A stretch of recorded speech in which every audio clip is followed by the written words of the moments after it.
सोलापूर जिल्ह्यातील नदीकाठच्या शेतकऱ्यांसाठी एक महत्त्वाचे अपडेट आहे। उजनी धरणातून जो काही विसर्ग 30,000चा कमी करण्यात आला होता त्यामध्ये सायंकाळी 5:30 वाजता वाढ करण्यात आली असून त्याचे अपडेट आपण या व्हिडिओच्या माध्यमातून पाहणार आहोत।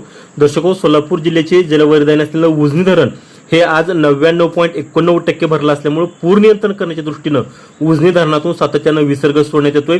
आज सकाळी तो विसर्ग 30,000 क्युसेक इतका करण्यात आला होता, मात्र पुन्हा 5:30 वाजता त्यामध्ये वाढ करण्यात आली असून आज 30 जुलै रोजी त्यामध्ये 40,000 क्युसेक्स इतकी वाढ करण्यात आल्यामुळे नदीकाठच्या शेतकऱ्यांनी थोडं सतर्क राहणं गरजेचं आहे।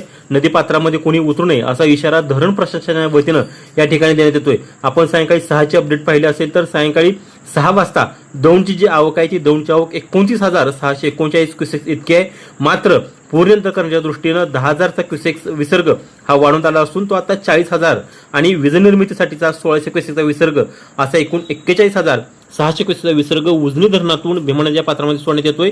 त्याचबरोबर जो मुख्य कॅनॉलचा विसर्ग आहे त्यामध्ये सुद्धा वाढ करण्यात आली असून 2600 क्युसेकचा जो विसर्ग होता त्यामध्ये वाढ करण्यात येऊन तो 2700 क्युसेक्स इतका करण्यात आलाय। त्याचबरोबर सिनामाड्यासाठी 280 क्युसेक्स, दहेगावसाठी 90 क्युसेक्स, बोगद्यासाठी 900 क्युसेकचा विसर्ग या ठिकाणी सोडण्यात येतोय। उजनी आणि वीरचे अपडेट आम्ही तुम्हाला आपल्या परिवर्तन न्यूजच्या माध्यमातून पोहोचवत आहोत। त्या अपडेट पाहण्यासाठी आपलं परिवर्तन न्यूज चॅनल लाईक करा, शेअर करा, सबस्क्राईब